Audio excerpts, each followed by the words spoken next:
What's up, guys? This is Brave, and I'm back with another review. This time, it's going to be a new TV show on the OWN network. It is called The Belle Collective, and it's a TV show that follows, I believe, 5 different women that live in Jackson, Mississippi, and they are bosses in their own right. So let's go ahead and break down this pre-premiere episode that you can find on the YouTube page of the OWN network, as well as the OWN network app.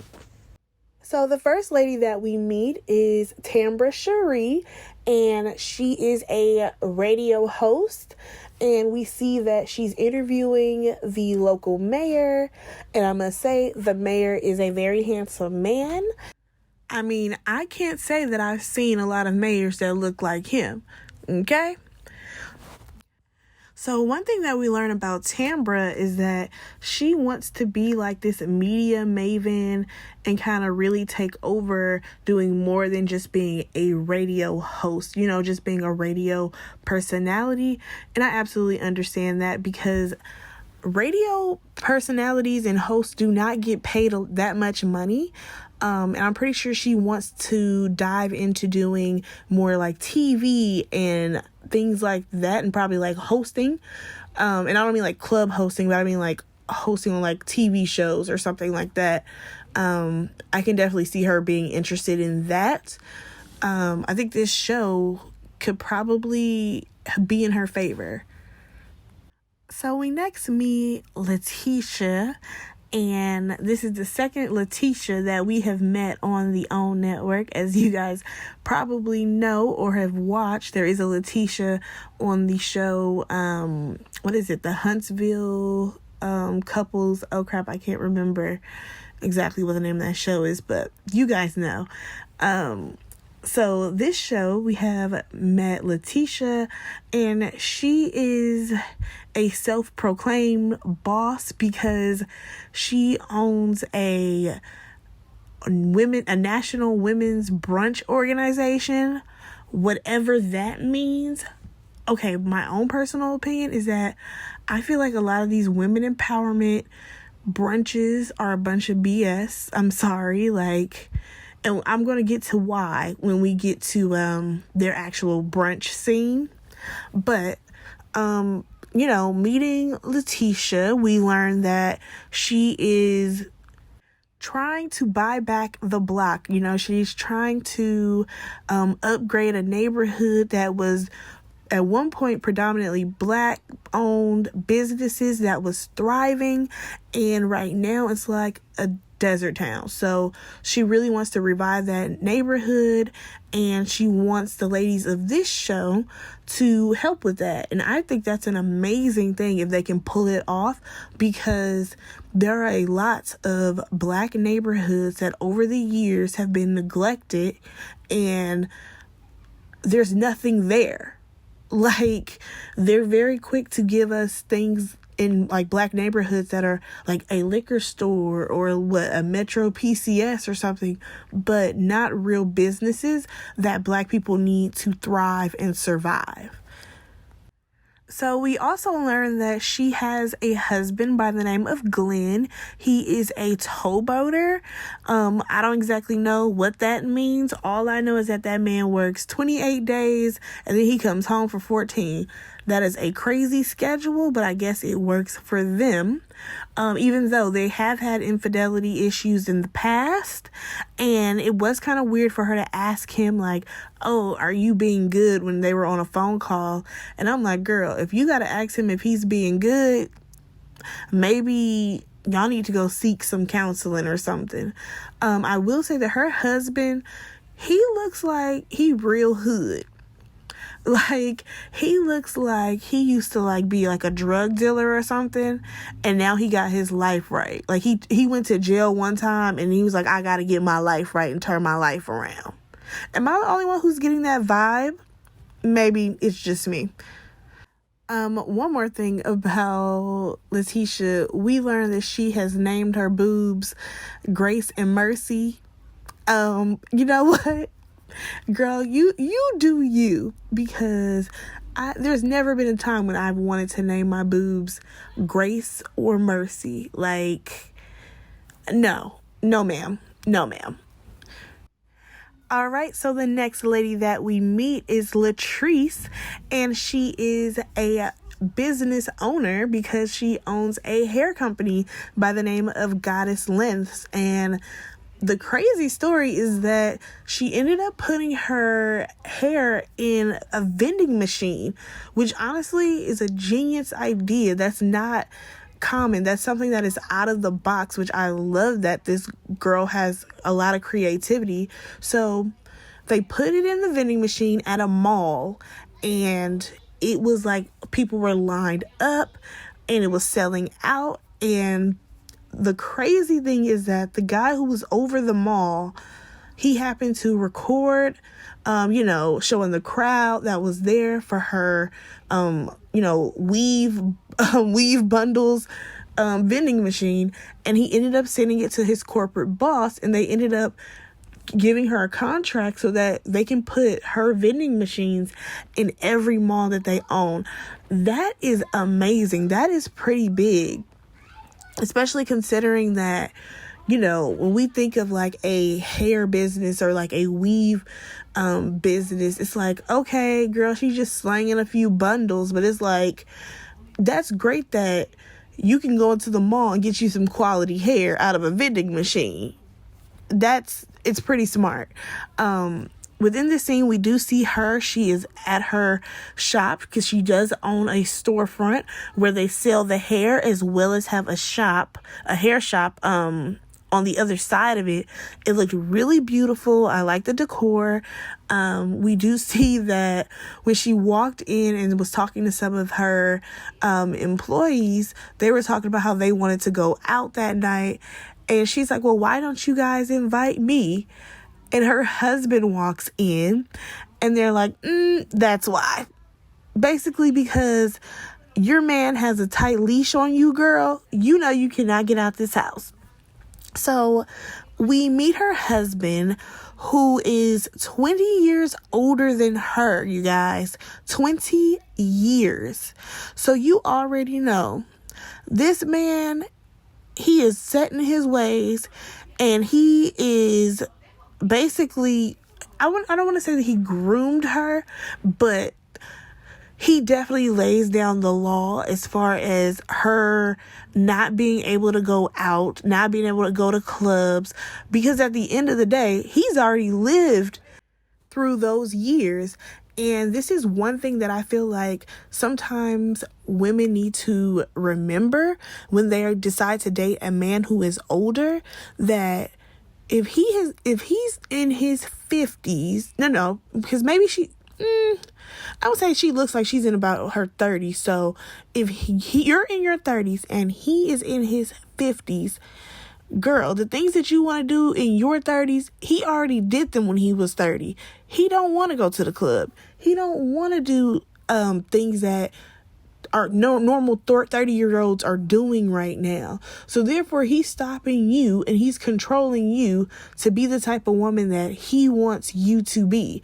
And I feel like when it comes to their relationship, when we saw that scene of how he called her fake when they were talking about going to the brunches, and I'm like, dude, first of all, it's disrespectful that you called her out on camera.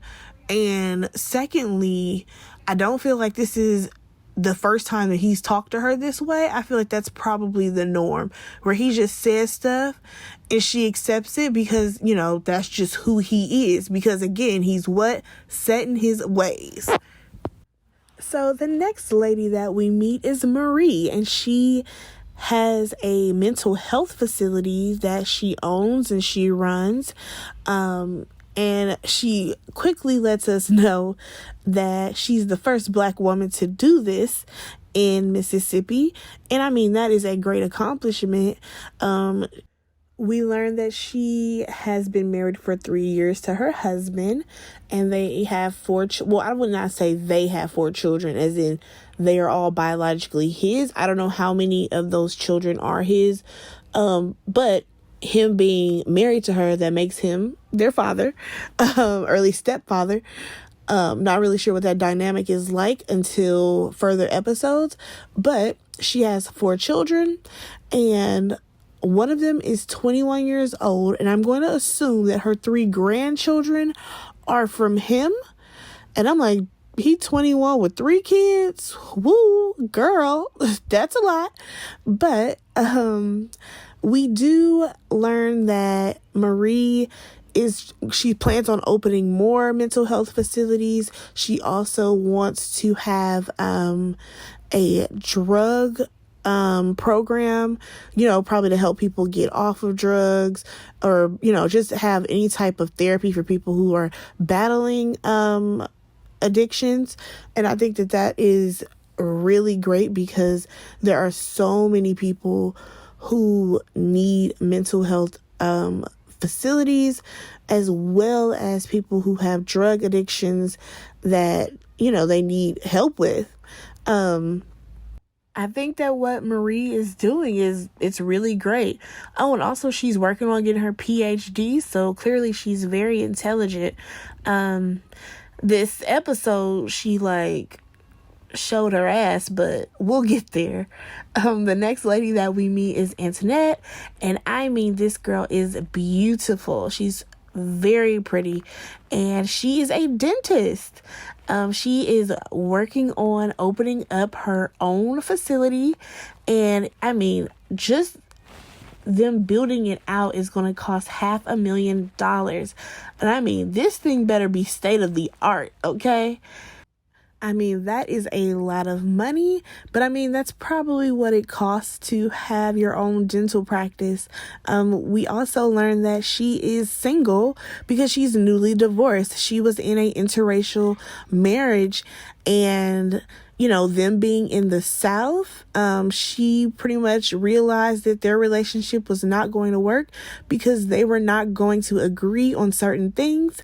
Now, I think it had some racial undertones in that. I feel like maybe, I don't know how recently this was filmed, but maybe she found out he was a Trump supporter, and that just didn't fly too well. In this next scene, we see Letitia. She's meeting up with Tambra, and she's basically trying to convince her to come to the brunch, but Tambra has other things that she has to do that same day. So, one thing that was really distracting in this scene was Tambra's makeup. I mean, baby, those pastel pink lips look so bad. Girl, get you a lip liner. Actually, no, scratch that. Get you a new lip color. That pale pink does not look good on anybody, regardless if you are a lighter skin or not. That color looks terrible. Sorry, I had to say it. So Letitia is basically letting Tambra know that she wants to upgrade the neighborhood, or at least that block, to make it a Black owned business, businesses there that are thriving and are good for the community. And she wants to get the ladies who are attending this brunch involved in this, which I mean, it's a great idea, but we'll see if those ladies are even interested. So we next get a cute little scene with Antoinette and Latrice. They're at the Porsche dealer because Antoinette is looking to get her a divorce Porsche because she is divorced, and now she wants this fast car. So we quickly learn that these ladies are not fans of this empowerment brunch that is supposed to be happening.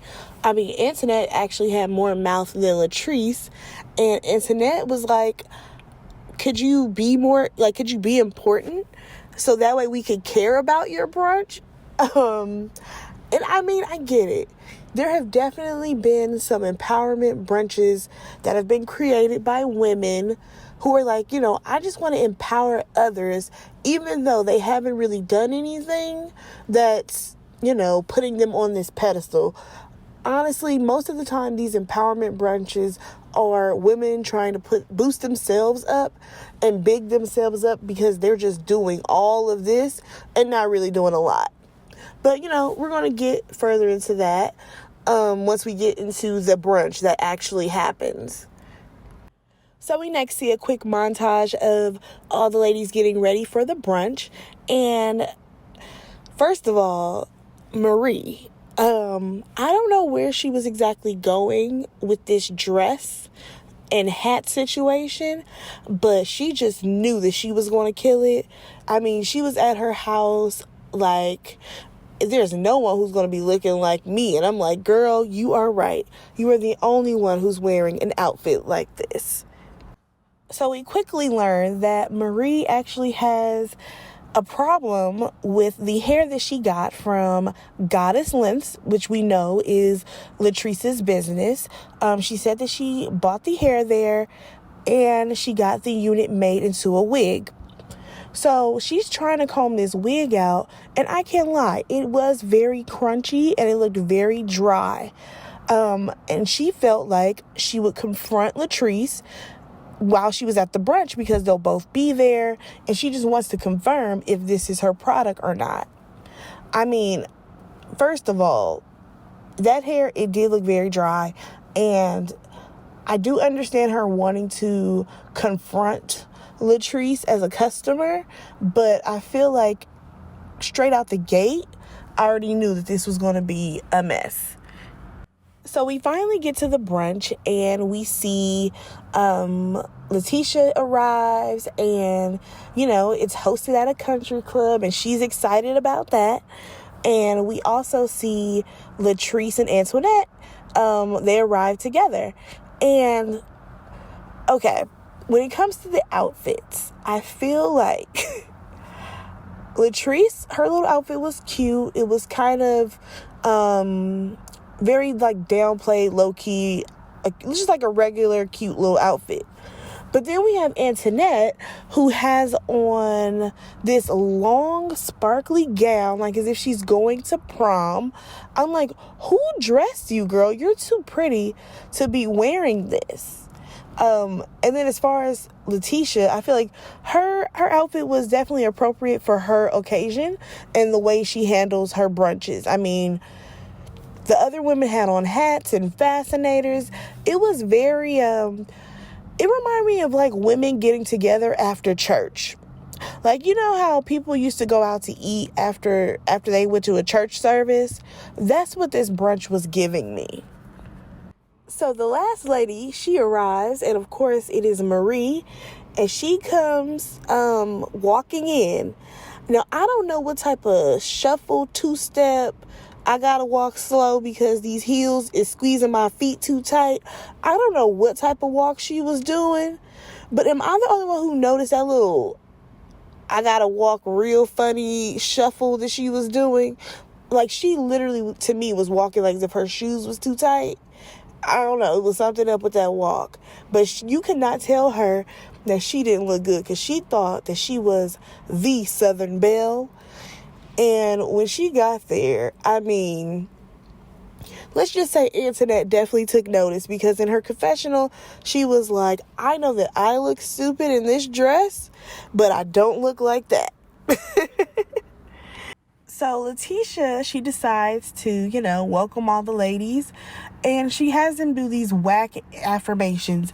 I'm sorry, but if you're going to be having this brunch, and I'm pretty sure for her usual brunches, she charges people to attend, there's no way you're going to have me hold up a mirror and be like, girl, I'm popping. Excuse me? You're going to have to come up with something better than that. So after they do these affirmations, Marie, she is peeping that Latrice and Antoinette, they are to themselves and like only talking to each other, basically. And she feels like they are ignoring her.